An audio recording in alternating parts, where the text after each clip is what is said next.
Assalamualaikum warahmatullahi wabarakatuh. Waalaikumsalam warahmatullahi wabarakatuh.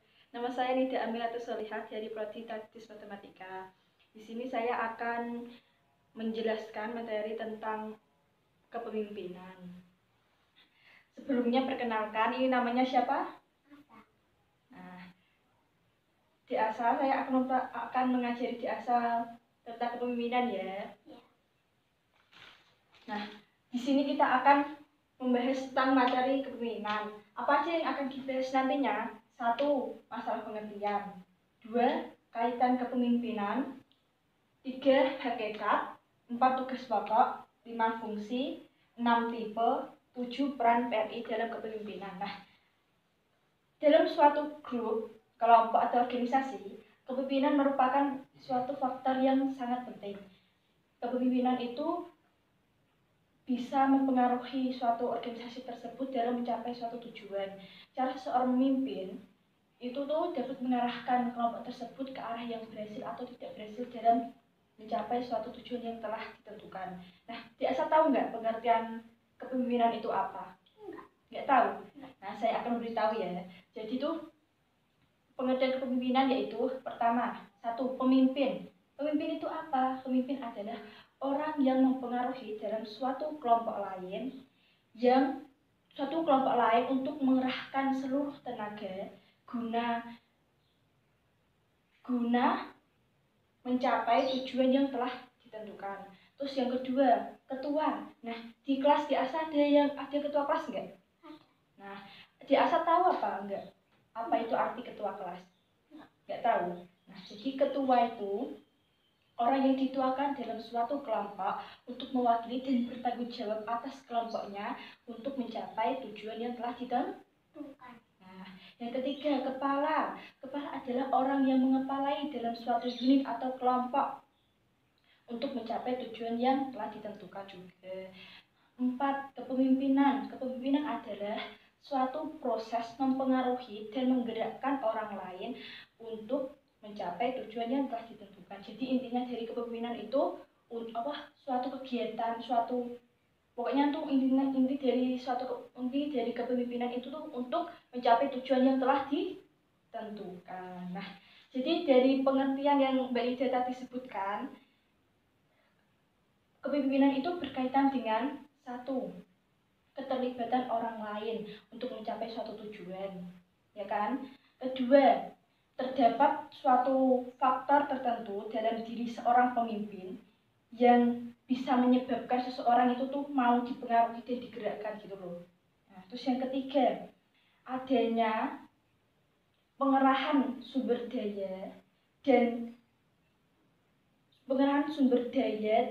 untuk mencapai tujuan yang telah ditentukan. Nah, terus ini kita membahas tentang hakikat. Nah, apa sih hakikat kepemimpinan? 1. Kepemimpinan adalah kepribadian seseorang dalam menggerakkan kepribadian seseorang untuk menyebabkan kelompok lain itu mau mencontoh dan menirunya gitu. Jadi kepemimpinan itu suatu kepribadian yang memancarkan pengaruh dan wibawa yang sedemikian rupa sehingga orang lain itu mau melakukan apa yang dikehendakinya gitu ya. Terus yang kedua, kepemimpinan adalah suatu seni, terus kesanggupan dan teknik dalam membuat orang lain itu menaati dan menuruti, terus membuat orang lain itu semangat dan antusias dalam mengikutinya, serta mampu untuk berkorban.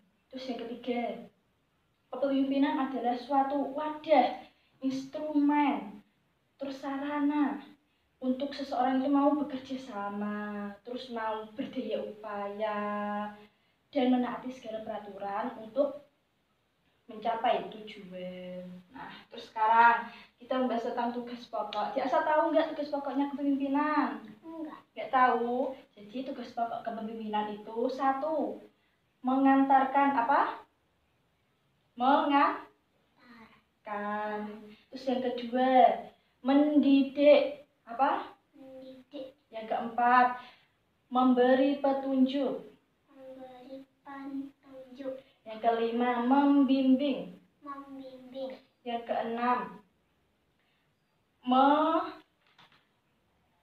mempelopori. mempelopori. Dan sebagainya para bawahan untuk mengikuti jejak para pemimpin guna mencapai tujuan yang telah ditentukan. Jadi tadi apa aja tugasnya? Mendidik, terus mengantarkan, memberi petunjuk dan membimbing para bawahan untuk mengikuti jejak para pemimpin dalam mencapai tujuan. Nah, gitu. Paham? Udah bisa? Nah, sekarang kita membahas tentang fungsi pemimpin. Nah, fungsi pemimpin itu ada 7 di asa. Ada berapa? 7. Nah, ada 7. 1, fungsi perencanaan. Fungsi apa? Perencanaan. Nah, jadi fungsi perencanaan itu tuh para pemimpin itu harus merencanakan secara menyeluruh tentang organisasi dan dirinya sendiri sebagai penanggung jawab pelaksanaan organisasinya, ya kan? Terus yang kedua, fungsi memandang ke depan. Fungsi apa? Memandang ke depan. Nah, jadi seorang pemimpin itu harus memandang ke depan dan waspadai segala kemungkinan yang akan terjadi. Terus yang ketiga, fungsi pengembangan loyalitas. Apa diasah? Pengembangan loyalitas. Nah, jadi pengembangan loyalitas itu tuh yang setia itu ya bukan pengikutnya saja. Jadi itu para pemimpin tingkat bawah maupun tingkat menengah itu ya harus setia kepada organisasinya, begitu ya diasah ya. Terus yang keempat, fungsi pengawasan. Fungsi apa? Fungsi pengawasan. Nah, jadi fungsi pengawasan itu tuh seorang pemimpin itu tuh harus meneliti kemajuan dari pelaksanaan rencananya, gitu ya. Terus yang kelima, fungsi menetapkan keputusan, mengambil keputusan. Fungsi apa diasah? Mengambil keputusan. Nah, jadi seorang pemimpin itu tuh harus mengambil keputusan yang tepat untuk organisasinya agar organisasi tersebut berhasil mencapai tujuannya. Jadi tuh fungsi mengambil keputusan ini tuh merupakan fungsi yang sangat sulit diasah bagi seorang pemimpin. Kenapa? Karena tuh fungsi ini tuh kalau seumpamanya pemimpin salah mengambil jalan, sedikit saja gitu salah mengambil keputusan, nah itu bakal berdampak yang sangat besar bagi organisasinya, gitu ya. Nah, yang keenam, fungsi pemeliharaan. Fungsi apa diasah? Fungsi Pemeliharaan. Nah, jadi tuh fungsi ini tuh fungsi kepuasan batin bagi pemelihara dan pengembangan organisasi untuk kelangsungannya. Jadi tuh seorang pemimpin itu harus memberi kepuasan batin. Maksudnya kepuasan batin itu gimana?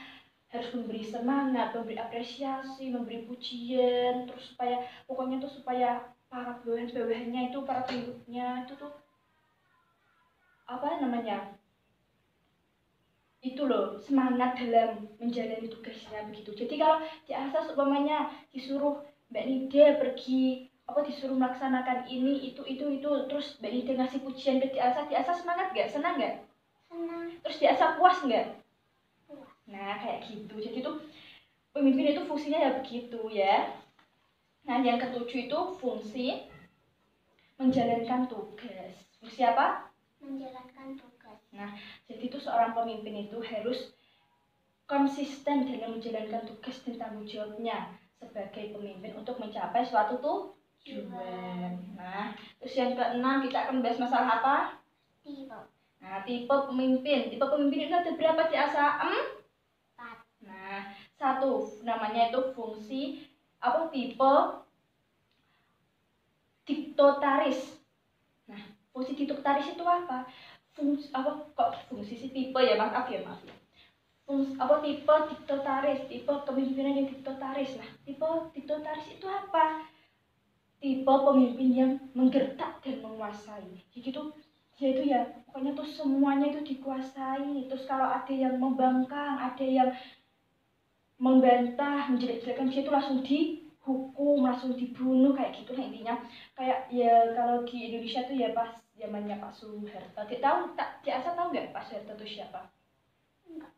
Pak Soeharto itu presiden Indonesia. Nah dulu tuh pas zamannya Pak Soeharto itu pokoknya negara ini dikuasai Pak Soeharto dan keluarganya saja. Terus kalau zaman dulu tuh kalau ada yang nggak ngurusan Pak Soeharto, kayak menjelek-jelekan Pak Soeharto gitu kan, itu nanti tuh langsung hilang, langsung ditangkap, terus paginya udah nggak ada orangnya, udah hilang gitu. Jadi itu dibunuh kayak gitu loh, diasal kayak hilang gitu. Terus kalau zaman sekarang itu ya terjadi di Korea Utara, presidennya itu ya kejam sekali, pokoknya ya dia menguasai negaranya, terus apa, rakyatnya itu ya nggak boleh dia melawan, terus nggak boleh dia keluar dari negara, terus kayak semuanya dia melawan ya langsung dibunuh di depan semua orang gitu. Itu ya Cak Asad. Jadi Cak Asad tuh nggak boleh jadi semuanya Cak Asad jadi pemimpin, nggak boleh jadi pemimpinnya kayak gitu, paham? Paham. Ya nggak baik itu ya. Terus yang tipe kedua itu tipe autokratis. Tipe apa Cak Asad? Otokatif. Autokratis. Kratis. Kratis. Nah, jadi tipe autokratis itu apa? Pemusatan otoritas dan pengambilan keputusan itu ya pada pemimpin. Jadi itu semua kekuasaannya otoritas itu semuanya tuh semuanya ya ada di pemimpin, yang memutuskan semua di pemimpin kayak gitu loh ya. Terus yang ketiga tipe demokratis. Tipe apa? Tipe demoratis. Demokratis. Demoratis. Demokratis. Demokratis. Nah, tipe demokratis itu apa? Tipe desentralisasi wilayah dan pengambilan keputusan. Itu berdasarkan desentralisasi kekuasaan dan pengambilan keputusan. Jadi gini, Diasa kan jadi pemimpin ya kan, terus nanti tuh Diasa tuh semuanya nyuruh Lucy buat jadi seksi apa, buat jadi pemimpin ini, jadi seksi ini kayak gitu. Jadi kan nanti tanggung jawabnya kan berdasarkan itu tadi, seksi-seksi itu. Diasa tuh cuma jadi kayak ketuanya gitu tuh, paham? Ya, terus yang keempat tipe laissez-faire. Apa? Tipe laissez-faire. Fire. Fire. Nah, jadi tuh tipe ini tuh pemimpin itu tuh membiarkan para kelompoknya, anggotanya itu untuk membuat tujuan dan keputusannya sendiri gitu. Jadi ya terserah, nanti pemimpinnya tinggal ikut saja kayak gitu ya. Nah, jadi inti dari kepemimpinan itu apa? Nah, jadi seorang pemimpin itu adalah orang yang memberi inspirasi. Orang yang memberi inspirasi, terus mempengaruhi, terus membujuk dan memotivasi orang lain. Apa? Seorang pemimpin itu orang apa? Seorang pemimpin adalah orang yang memberi motivasi, terus membujuk. Nah, memberi motivasi, membujuk, terus mempengaruhi, terus memotivasi orang lain. Nah, gitu. Terus yang ketujuh kita akan bahas tentang peran PMI dalam kepemimpinan. Nah, kita kan diasah sebagai calon PMI ya.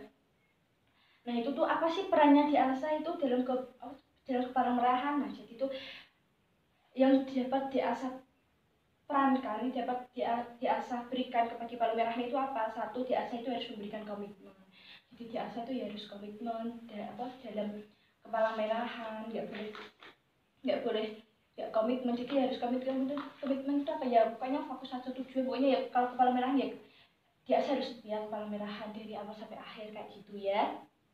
Terus yang kedua itu diasah itu mencoba membuat kayak kegiatan, proyek atau program dalam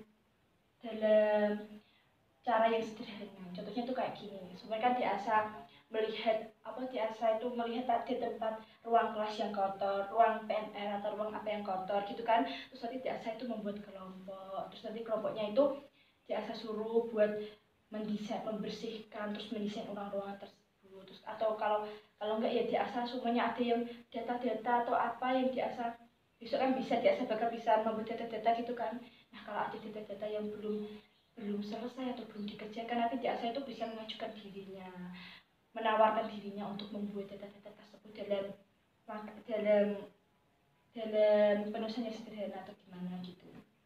Terus yang ketiga itu nanti itu kita bisa itu menjalin kerjasama dengan berbagai organisasi, dengan berbagai pokoknya organisasi atau kegiatan itu untuk mengembangkan organisasi kita, pengembangan Palmerah gitu. Jadi nanti supaya Palmerah itu tambah berkembang kayak gitu ya. Paham? Jadi tadi pengertian dari kepemimpinan itu apa? Kepemimpinan adalah proses menggerakkan dan mempengaruhi orang lain untuk mencapai tujuan. Nah, terus ini tugas pokok kepemimpinan. Apa tadi? Tugasnya apa?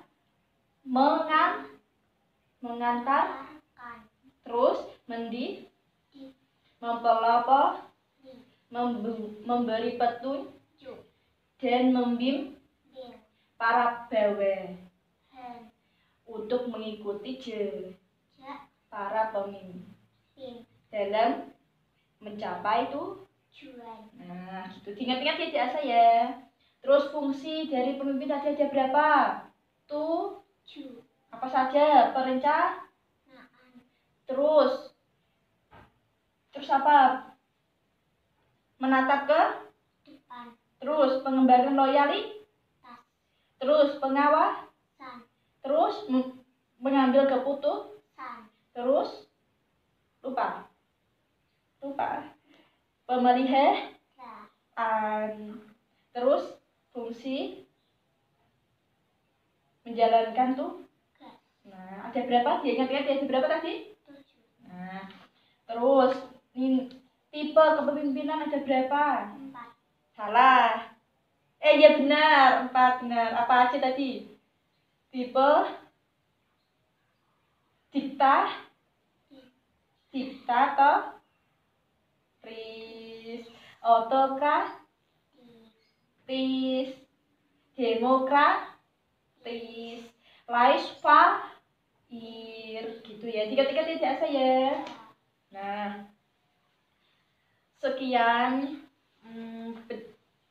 tugas mikro teaching dari saya. Kurang lebihnya saya mohon maaf. Wassalamualaikum warahmatullahi wabarakatuh. Waalaikumsalam.